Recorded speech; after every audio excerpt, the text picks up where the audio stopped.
interested in seeing how we can meet your business needs, call Conroe ISD Special Education Department to find the best employees for you at 936-709-7671. Hey guys, this is Connor. This is Dick. This is Chris. And we're with the Ticket Stub Podcast every Thursday live at noon on 104.5 and 106.1 FM in the Conroe area. Also, anytime at irlonestar.com. You go to irlonestar.com/TTS. You can find all of our social media. And don't forget, we give away 2 tickets to the Grand Theater on every show. If you like movies and you like complaining or celebrating anything that has to do with the silver screen, check out the Ticket Stub Podcast and join us every Thursday at noon o'clock on Lone Star Community Radio.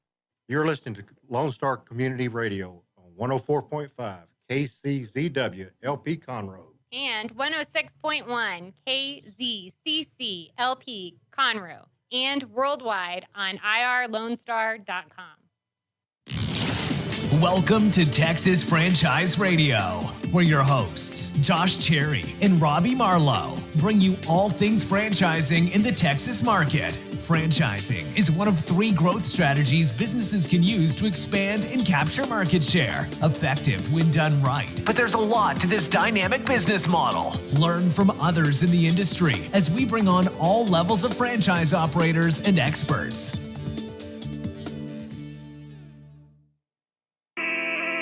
Texas Franchise Radio. You ready? Let's go.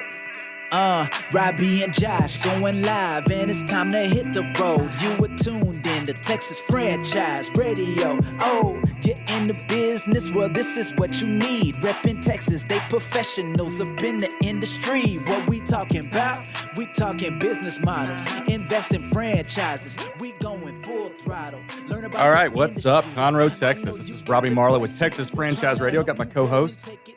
What up, Conroe? Josh. Josh Cherry, and then we got Dave Monteferd with us today. Monteferd. What's going on, Conroe? All right. I said that right. Did you say that right? No, the second one I did. All right, what's up, guys? Here at Texas Franchise Radio, you know who we kind of reach out to. We reach out for people that are looking to franchise their business, business owners that already own a franchise and looking just to learn a little bit more about the industry. And we're also looking to people that are looking to invest, maybe right now in a corporate job, looking to invest into a franchise. So today, guys, we have Dave has actually been in the fitness industry for, about 20 years now, 20, 30 years?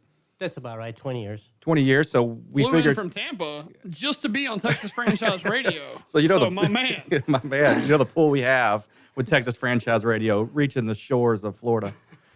So with Dave coming in from Tampa... we're going to really kind of hit on the fitness franchising and boutique fitness franchising, kind of the craze, or what they call it when things start growing as fast as we're seeing in this industry. They call it a bubble. So we're going to talk a little bit about the bubble and what do we think the future in fitness franchising is going to be, and really the boutique space. The boutique fitness. Can you guys hear me? Is this thing working? Yeah, I think so.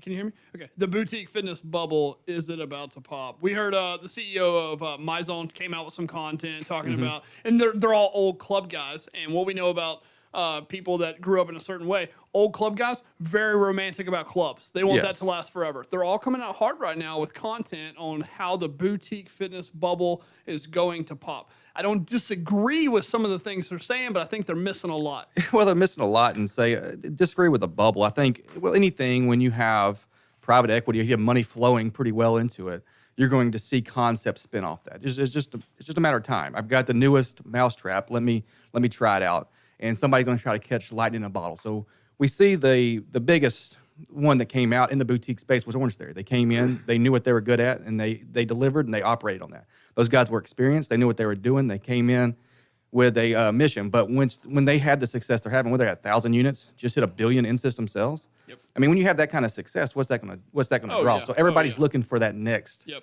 That next thing, can I put my money behind it? Can I catch lightning in a bottle? Yep. And so with that, that's going to create more concepts and create a bubble. But if you look at the statistics, and as I was getting ready for the show, one of the interesting statistics I've seen is that right now they're saying the youth generation is really pushing the growth of boutique fitness. And we're talking millennials. Yeah, millennials, 25 to 35 and below that is what's pushing the growth in boutique fitness. And if you're a historian, if you look at business as a whole, you kind of see that all concepts or all models or even social media, it ages up. Your kids are the youth that grabbed a hold of something, and what does everybody want to do? They want to get younger. So if you're saying right now that the boutique system is being supported by that age group, and we're still missing the mark on this older generation of millennials up, I only see growth. I don't see it reducing. I only see growth. Well, that's one good point. So one good point is that boutique fitness right now primarily serves the younger generation, as most industries come out and do. So now it's got to scale up that generation gap. I think it's even more than that. Franchising as a whole is continuing to grow. In the last 10 years, it's doubled, going from 2,000 to 4,400 franchise offerings in North America. That's only going to continue. The boutique bubble, you're exactly right. Whenever you see somebody like Orange Theory do what they do, and then you get all these people come on, and they're just creating copycat models, right? Yeah, no, absolutely. We've seen a lot of them. They are going to struggle because I think, Dave, I think I heard you say it on the ride over here. If you don't know why you do it that way, makes it really hard to pivot and change with the market. So I think there's a lot of room off what Orange Theory's done, but the copycat straight lookalike models, they're going to have a hard time. Yeah, I mean, when we look at back into where the low price model, for example, started, okay? Yeah. We're talking about what? About 20 years ago when Fitness 19, Cardinal Fitness, they came up. Right after it, they said, well, it's going to be a short-term lift. Then Planet Fitness changed it, and they came up with it, and now it's still going on, okay? The boutique model is still at the very, very beginning. And It's a baby. Yes, it's just getting fine-tuned. Right now, other companies other than Orange Theory are coming out and going, okay, we let Orange Theory get this far. We don't have everything together yet. Let's put it together. By the time that they got it together, it's really been about a year or 2 years that the boutique has been exploding. So I would say at least 15 years. Yeah, no. I think the growth here, it's got so many ways to go. It's got ways to go that, okay, now are we going to target? So a lot of them, and we've all been watching Anthony, right? Anthony with Exponential Fitness. He's going around buying up a lot of boutiques. And the boutiques that they're doing are built around a product. They bought up Row House. They've bought up Stride. They've bought up Reach, which is a stretching model, Club Pilates. Anthony and Exponential, they're buying up everything in the boutique space that's niche around product. I think there's a lot of growth still for niche around persona. Serving just women like we do at Delta Life. There's going to be boutiques that serve just kids for athletic sports, just guys. Your baby boomers. We have a good friend in California. He's coming out to see us in a couple of weeks. He's built a model already that's tailored just for baby boomers. Yep. Still got it fitness. I think there's so much room for growth and going niche on persona and not just product. The general public still doesn't even know about Orange Theory, which is supposed to be the most popular boutique. I ask all of you guys, go out there and ask 10 people that are not in the fitness business, that are just clients. Ask them about Orange Theory and see how many of them are going to know about it. And you're going to find out the majority of people don't even know what this boutique that we're talking about is, the bubble that's supposed to burst. Dave, that's a good point. Well, like Josh said early on, club guys or people are going to want to put information out there to try to divert the money from going one place to somewhere else. And I think some of it's a little misinformation. Some of it's just, you see it years and years in business. People are trying to protect what they have. Of course. You know what doesn't lie? All these crazy statistics about how the money is flooding towards boutique. Now, look, I don't want to come out and say like there is no bubble, because it is coming. There's going to be a lot of models that are going to close, and there already are. There's already starting to be a lot of models out there right now that are closing more units than they're open. They're just trying to outsell it because they have a low buy-in. But so there is going to be some disruption. I'm not saying the winners are going to be there. We're going to figure out. Boutique fitness is here to stay. Specialized group training fitness that hits certain modalities or certain work, certain personas, certain niche, certain groups where people are going to want to gather and work out. That's not going anywhere. But we are going to see some boutique models out there closing more stores than they open. How is that going to happen? And how does a consumer that's looking at all these different models, how do they know the difference? How do they know the difference from the good ones that are going to... The ones that are going to survive the next 10, 20 years versus the ones that are going to be 2 years from now closing more than they're opening? Well, I think you look at a couple things. I think, Dave came in. He's looking at other boutique brands. So You've looked at them all. You kind of looked at them all. He's obviously been in the industry for 20 years. I think he's going to have a great insight for it. But from a franchisor and when we bring people in, we usually tell them, like, hey, at the franchisor level, at the headquarter level, you have to look at who founded the company, who's the leadership team there, and the culture, and make sure, one, the culture fits with you, and then you can see yourself in that facility. offering that product to make it make sense. Yeah, makes sense. And make money doing that. Or, does it fit you and your personality? Can you be the guy beating the drum out for it, putting the name on the side of your truck? Because at the end of the day, I mean, you operating that unit is going to be the success of that next level. And follow that by the structure that comes from the corporate, meaning that can we replicate this particular location and do more of it? Or do we going to depend on this one personal trainer that when they leave your business, they're going to take the business with them? So when you look deeply into it, you can pretty much cross out most of them. I don't want to mention too many names, but for example, F45, okay?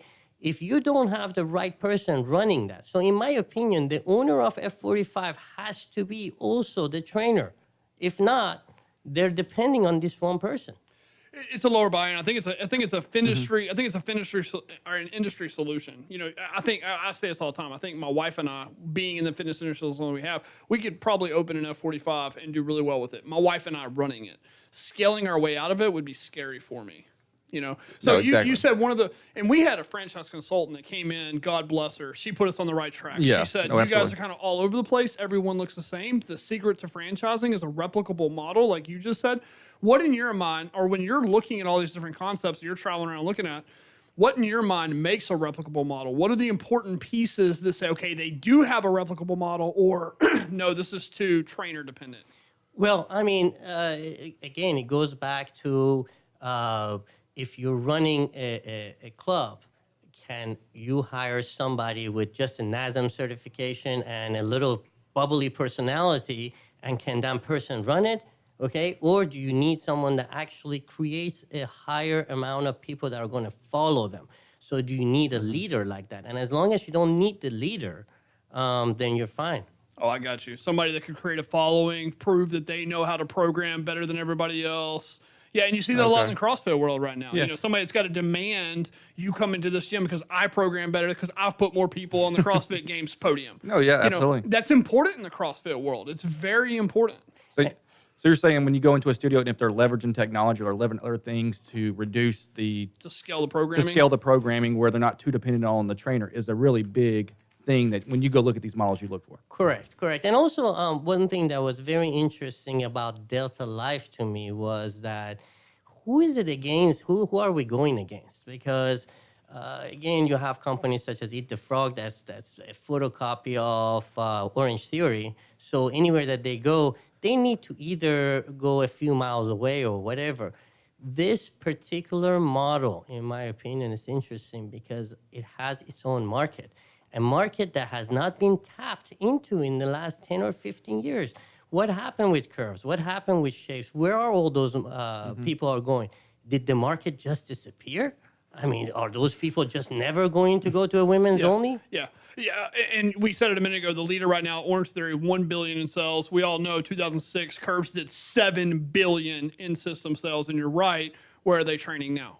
Yeah, that market couldn't have disappeared. The market is there. They just don't have a place to go. So it makes it very, very special. A good friend of ours, Bill, out in Florida, he's been in the industry for how long? 50 years. Bill knows everybody. He's been in women's only con. Bill, if you're listening, what's up, my friend? He's been in women's only for a long time. He said they've been looking at who's going to do it. I think it's and I wish I could say we were geniuses and thought it. No, we just fell into it with the consumer pushed us this direction. It's going to be the next evolution of boutique. Figuring out, like you said, you can't just replicate and say, we're the next Orange Theory. What are your differentiators, and who do you serve better than Orange Theory does? Who do you serve better than Orange Theory does, and how can you serve them? And it can't be 880 men, women, and children. Yeah. What's interesting is one of the stats that I found as I was looking to get ready for the show was it said 63% of people attend boutique studios because of community aspect of it. So what's better than building the community for that person? When somebody walks in, everybody in there is it's like Delta Life. You go in there, it's ladies between 28 to 45 or 50. They got kids. They all have the same issues, the same problems. They get in there to talk. They become friends. Like, it's hard to build a community like that when you're shotgun blasting everybody you're going after. Your marketing don't look like a certain way. You don't build the studio for what they like. It's hard to build that community, and it almost just comes natural. Such a great point. And you teed me up for this one. This is my favorite thing to say about this whole industry. You're right. We all know that the secret to boutique fitness, the reason we're Amazon proof, the reason that we're outlasting retailers, the reason boutique fitness makes more sense than food. I mean, you've got stats here on the top 4 Fortune 5000 companies this last time, boutique fitness, all the top franchise. We're boutique fitness is ranking in the top 10 of all the entrepreneurial franchise forecast data. And there's a reason, right? Like, and we all know that community is what's making it's not, you said it on the way over here, it's not the workout so awesome, it's that community of friends. Exactly. Now, where I think going niche on persona or on product versus persona, where I think they messed up, and I've heard Anthony say this in a podcast, Anthony from Exponential, he's like, there's always going to be a group of people that road crew in college and they want to hang out with their rowing buddies. Okay, how many of us know 5 people, like how many of us road crew in college miss our crewing buddies? Like, name 5 people that road crew in college. Anybody in the studio, I'll give you $20. Anybody listening, please. Anybody listening, leave me a please. comment with 5 people that road crew in college, I'll give you $20. Yep. No, now name 5 38-year mothers of 2 that want to lose 20 pounds. Okay, we all know those. Yeah, Niche on persona better than niche on product all day long. No, absolutely. And I think going that way, the built for you concept, that's what, and we try to talk about Delta Life. Delta Life, we're a boutique studio. Yes, we're a small studio. We're specialized. We can go different things. That's kind of the legality, the vocabulary of the boutique studio. That's the Wikipedia Yeah, word, boutique. Boutique. So do we fall into that? Yes, but we want to really make people clear when you hear about this boutique bubble, you're scared of it. We're not really a boutique studio. We're a built for you studio. Built for you brand. Built for you brand. We know who we're going for, and we're building that brand towards one part of the society that needs that. Like you said, where it curves, where those customers go, where these customers go when they want. And I think you say it really well about why women that want to work out, women only, it's important to them. It's really important to them. The women who it's not a big deal, it's not a big deal. For the women that is a big deal, it's everything. Exactly. So I think when you start understanding, instead of building for product, you start building for persona, opens up a lot of avenues. How many guys that are the same age that were athletes, were in the military, and they're looking for that next community to go into? Do they have that? You start looking at the 55 and older would get what with Bruno's SGI, Still Got It Fitness. Still Got It. Those guys, they're no matter what we are, we're humans. We're still looking for to be a part of a community. A culture, a community. And when you know who you serve, you know what Exactly. kind of community you can give them. The Still Got It Fitness, you can put up the little lounge with the newspapers and the news and the coffee. Exactly. And in the women's studios, we have all these great women's events, the Little Black Dress Galas. In a men's model, you can have Free Beer Friday. Like, Yeah. when you can tailor, when you know who you serve, and you can Exactly. give them those things, and that's how we're going to build retention and keep people. You asked me a very club-esque question earlier today. You said, well, why are you not giving them nutrition? Nutrition's how you scale retention. That was the mentality back in the club model. In the club model, if you think about it, the club model was built on what's another amenity I can give them that the other clubs haven't yet. Rotating beds in there. And we all just amenitied out each other. We went showers, we went locker rooms, we went a spin class, the group class, the Pilates, the yoga. We tried to out amenity each other. Okay, now if I can give them nutrition, body scanning.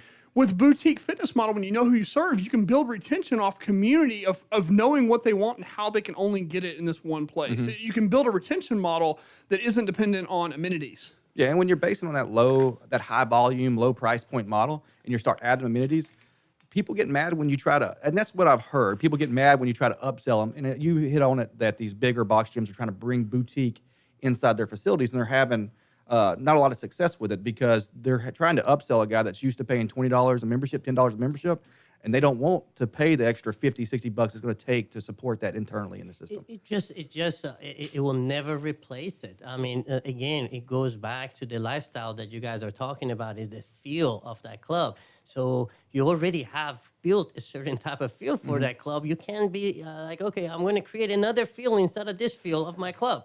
It doesn't work like that. So Exactly. So yeah, I mean, as Josh keeps going, and I've looked into these boutique models, and obviously Orange Theory idea was a genius how they did it. The biggest problem was retention, okay, and that is if Orange Theory had a 6-month versus a 3-month retention, what would their numbers be? And as this boutique idea goes out, more and more people, more percentage of the population gets aware of it. More marketing done by F45, more marketing done by Orange Theory and all these big companies, you will see a tremendous increase in sales of all boutiques. Okay, so picking up the right one that actually stands out, that does not compete directly with the rest of them, you can put it anywhere.